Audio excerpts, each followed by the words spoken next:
எம்பெருமான் முருகனின் அவதாரம் அனைவரும் அறிந்ததே.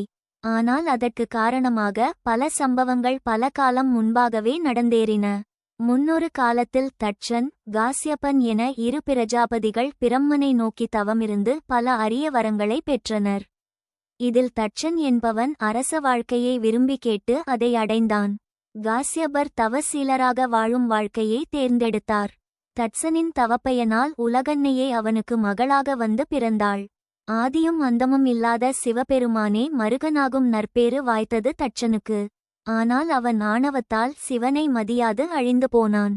காஸ்யப முனிவர் தவம் செய்யும் போது மாயை என்ற அழகிய பெண்ணைக் கண்டு மோகம் கொண்டு தனது தவப்பலனை முழுவதும் இழந்தார். அவளோடு கூடி பிள்ளைகள் பெற்றுக்கொண்டார். மனித உரு எடுத்து கூடியபோது பிறந்தவன்தான் சூரபதுமன். பின்னர் யானை முகத்தோடு கூடியபோது பிறந்தவன் கஜமுகாசுரன். பின்னர் சிங்க முகத்தோடு கூடியபோது சிங்கமுகாசுரன் பிறந்தான். தனக்கு பிறந்த குழந்தைகள் அனைவரும் அசுரர்கள் என்பதையறிந்து மிகவும் வருத்தம் கொண்டார் காஸ்யப முனிவர். அவர் தன் மகன்களை அழைத்து, உலகிலேயே மிகவும் உயர்ந்தவர் சிவபெருமான். அவரை நீங்கள் எக்காரணம் கொண்டும் பகைத்து கொள்ளக்கூடாது. அவரை வேண்டி வரங்களை பெற்று நன்கு வாழுங்கள் என்று அறிவுரை கூறியதோடு சிவபெருமானை மதிக்காத தட்சனின் கதையையும் கூறினார்.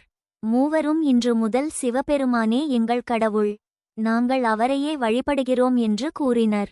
பின்னர் தந்தையின் புத்திமதியின்படி பிரம்மாவை நோக்கி தவம் செய்தனர். அவர்களது கடுந்தவத்தின் பயனாக பிரம்மா தோன்றினார்.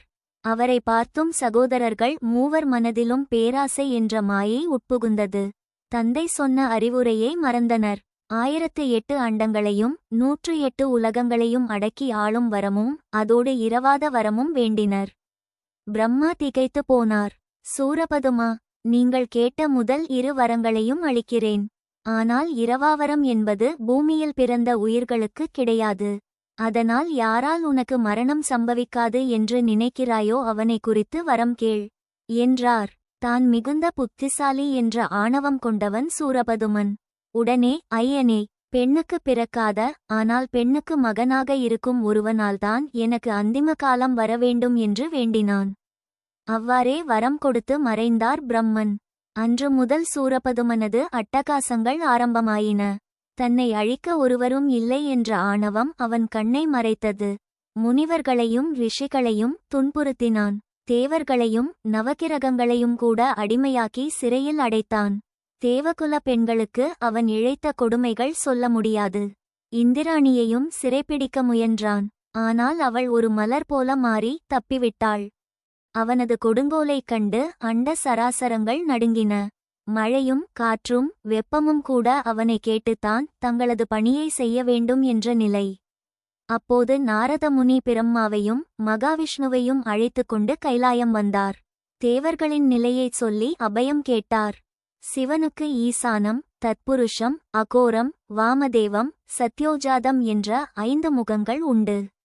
அதோடு ஞானிகளால் மட்டுமே பார்க்க முடிந்த ஒரு முகம் அதோமுகம் எனப்படும் ஞானமுகமும் உண்டு.